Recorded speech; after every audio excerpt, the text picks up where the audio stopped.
Hello everybody and welcome back to another one of my Rankin Inlet Nunavut videos. Today we're going to go on a quick small town tour just to see what's around here, and one of the first things you'll see after getting out of the airport is the hamlet's welcome sign adorned with a picture of Jacob Tutu.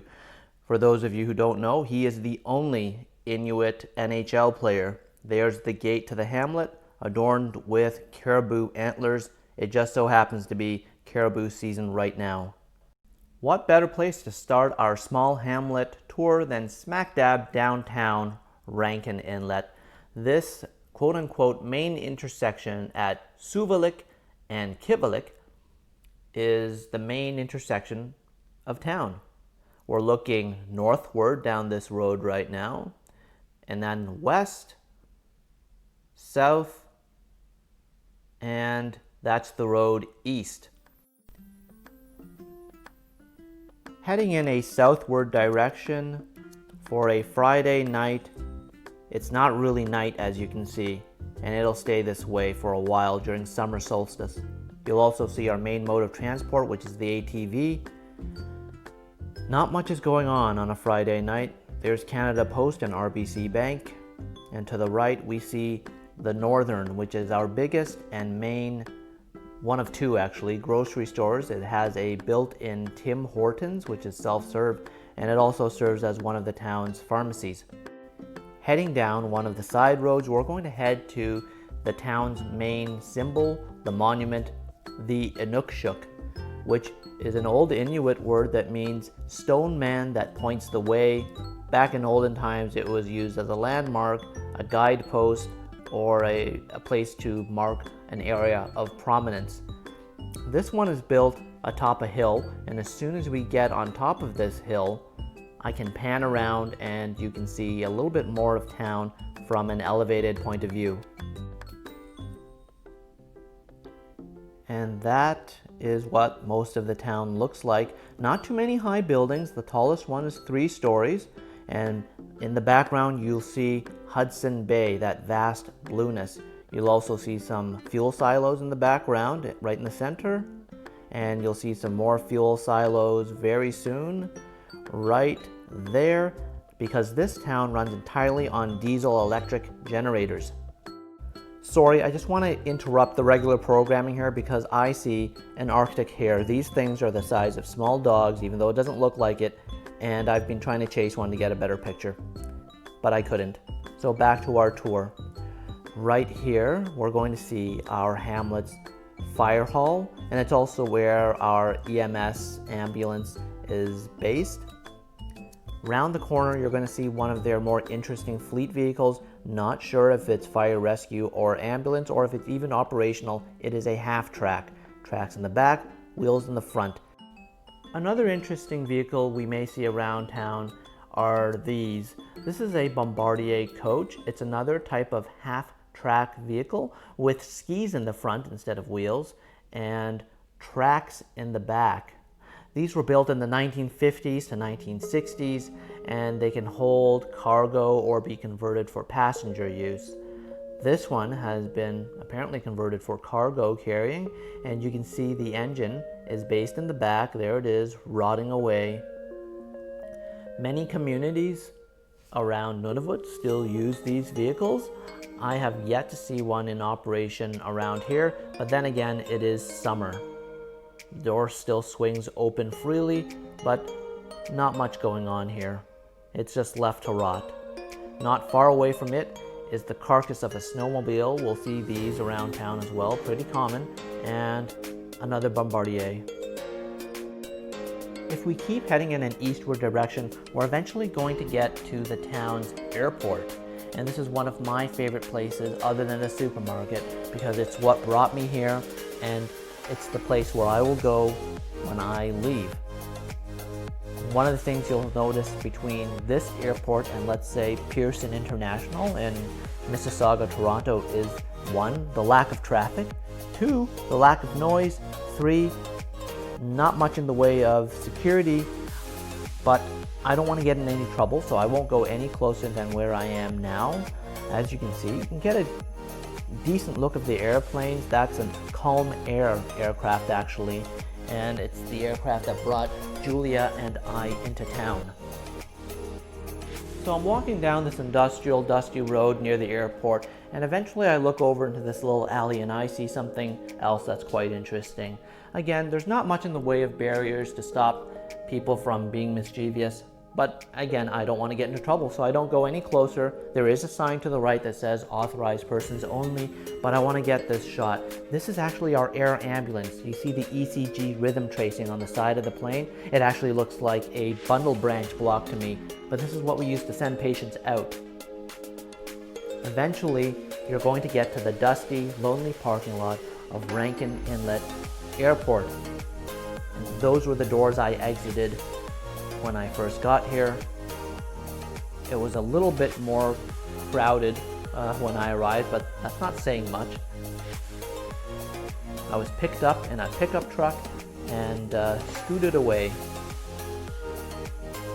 Getting back into town, we see some other interesting things like a bus stop. There was a bus service before COVID, but unfortunately that's shut down now. I'm really curious to know what that was like, and hopefully I can ride around once COVID is over. Something else that's interesting around town is the buildings. You can see that they're all built on stilts, whether it is a large commercial building, a multi-story apartment, or smaller homes. That's our local college, by the way. And the reason for those stilts is to prevent the heat from the home from seeping into the ground and melting the permafrost underneath, which could cause the foundation to start shifting and affect the levelness of the building. Now I'm just walking around, and anyway, those are what our community garbage bins look like. They're nothing fancy. They don't have any latches or anything on them to prevent bears from getting in.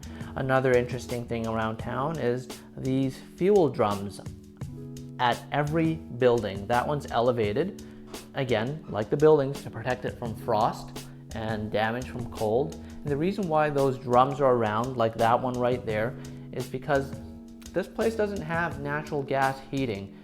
Like I said, everything is diesel electric generators, oil heating. It's completely fossil fuel. The gray building on the left is some place that I would like to visit after COVID is over, because I'm a newcomer here. Kivalliq Regional Visitor Center. I'd like to know what's going on, what touristy things I can do, even though I'm going to be here long term. Here I'll just pan across just so you can see what a typical private home looks like. These are, I guess you would call complexes, townhomes. That's what they look like. Here's our local school, although I'm not sure what grades they teach. Just like in Ontario, unfortunately, school's been out for a while due to COVID. Another interesting point in town are these structures, and they relate to mining. Take note of those big round cylinders and the scoop you see hanging off that cylinder on the right there. We're going to talk about those in a little bit, but anyway, in the 1950s and 60s, nickel mining was a huge deal up here. It was a huge economic force. Today, it's all about gold mining. In fact, around 30 kilometers north of here is the Agnico Eagle mine, and they're still in operation as we speak, mining for gold. Back to those cylinders.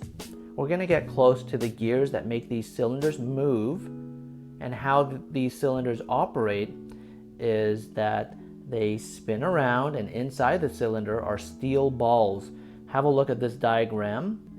The big scoop you see on the left scoops in dirt, and the steel balls pulverize the earth. And as the earth is pulverized and exit out an output in the back, it is transported along this screw-type conveyor belt. I'm sorry, I don't know what the technical term for it is, but it's all about sorting out the dirt and crushed up rocks so that minerals can be better extracted. If we quickly look up, you'll see the exit hole where the pulverized earth would exit and go into that screw-type conveyor belt. I'm not sure what that blue hose is, but there is fluid running through it, and it wasn't here last week, so it is new. Here's a smaller conical ball mill. One of the things you do when you don't have cable and you have limited internet at home is you do this urban exploring type of activity, which is what I'm doing right now. Here we see another nice shot of that scoop, the one that spins around and shovels dirt into the conical ball mill. We see a political message, and we see what appears to be the face of Thomas the Tank Engine, but it's actually just one end of that conveyor-like screw-type conveyor I was mentioning earlier. All of this equipment was made by a company that was established a long time ago, I think in the late 1800s. It's a company called Hardinge, and we can see that they've left their mark here still. There it is, Hardinge. Established Pennsylvania, 1890s. I think they're still in operation today. Here's a smaller scoop. This one's unfortunately filled with garbage. Panning across this area here, this is Johnston Cove, and in the background you see a large gray building. That's called the Con Shed. It was used to store nickel back in the nickel mining days. Today it's just government storage of excess supplies. In the back you can see the tippy tops of fuel silos behind those hills, and there are some satellites for radio and satellite communications. Today is a warm 13-degree day in Rankin, and people have their boats out, they're fishing. There's plenty of Arctic char out there. But 2.5 weeks ago, it wasn't like this. This is what it looked like 2.5 weeks ago. And again, you can see the Con Shed, that building on the right. Around this area, we're going to see another relic. Despite the very new looking hoist on this, the rest of it looks pretty derelict. What we're looking at here is an old pontoon barge, which has just been left here. I'm pretty sure it hasn't seen water in quite a long time. That is an Kamotuk. I think I'm saying it right. It's an Inuit sled.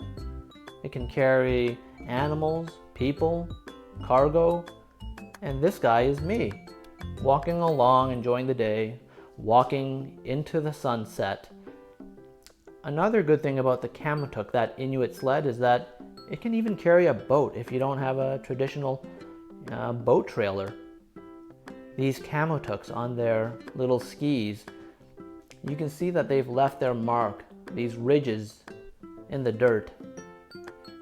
They're peppered throughout town, not really used in the summer. They are mostly for winter use, and they've got a few modifications on them. I don't know if who these belong to, so I don't get too close, but they are interesting, and I just take some videos here and there.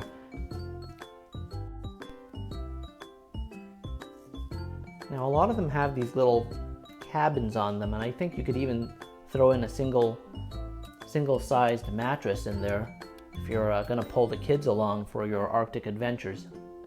Towards the rocky coast of Johnston Cove, I go exploring, and I am by no means a geologist, but there is a very interesting trail mix of rocks around here. That one I call the Hamburger, for lack of a better identification. This one I'm having a little bit of difficulty focusing on, but it's super pretty and it glistens in the sunlight.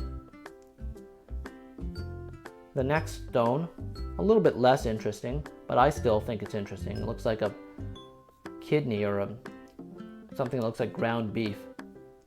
Here's another one. Two-face, not very interesting, but you flip it around, much more fascinating. Not only do you find a trail mix of different rocks, but if you keep searching, and this is a large hunting community, you're also going to find a lot of bones scattered throughout, such as this bone right here. I'm not sure what animal it comes from, but it looks like a piece of a long bone. We also found one of these. It's a vertebrae. Again, of what animal, I'm not certain. And I also managed to find what appears to be the shard of another long bone. And finally, we find some dentures. Just kidding. They look like teeth. Again, don't know what kind of animal they come from. And if we focus, we see the cargo ship in the back. It's been here for a few days. How it gets huge shipping containers onto the shore, I'm not sure. But once those shipping containers make it to shore, that's how they get around. This is the view from our apartment. Happens a few times a year, I hear. But back to our exploring. Here, Julia and I, we actually filmed this the day previous when it was 17 degrees. Much warmer, much sunnier, and it's about 2 or 3 p.m. right now. Surprisingly, and I don't know why I find this surprising, but the water is crystal clear, and in the shallower areas, it's not even that cold. There's even bunches of seaweed here and there, just moving with the ebb and flow of the water.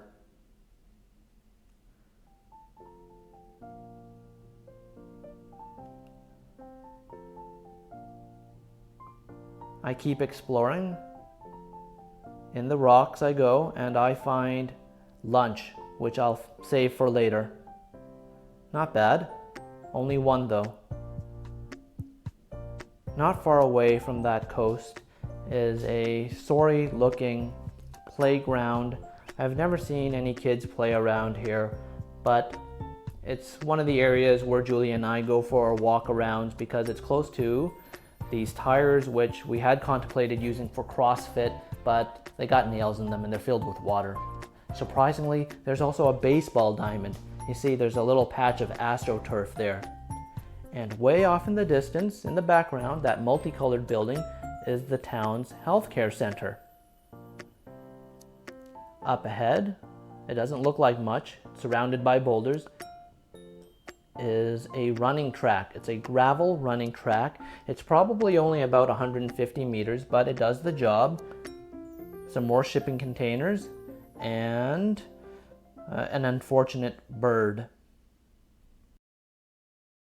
Well, that was an odd place to end the video, but I think we will end it here. If you saw our last video where Julie and I went for our grocery run, that probably was the first time you saw, at least from us, a glimpse of our surroundings. And if you don't know what I'm talking about, just click on the links in the description below. That day, our grocery run day, was pretty foggy. Today, we got to really give you guys a quick small town tour. Like I said, a lot of the filming was done at around 11:30 p.m. and the video went a little bit longer than I would have liked, and time flew by. Before I knew it, it is 3:30 in the morning right now. The melatonin I have here, it's not really working. So thank you for joining us until the next one. But before I say goodnight, if you want to see what 3:30 in the morning looks like over here, here we go. This is what 3:30 in the morning looks like. It's another reason why I can't get any sleep around here, but I'm a night owl anyway. Anywho, thank you for watching, and we'll see you on the next one.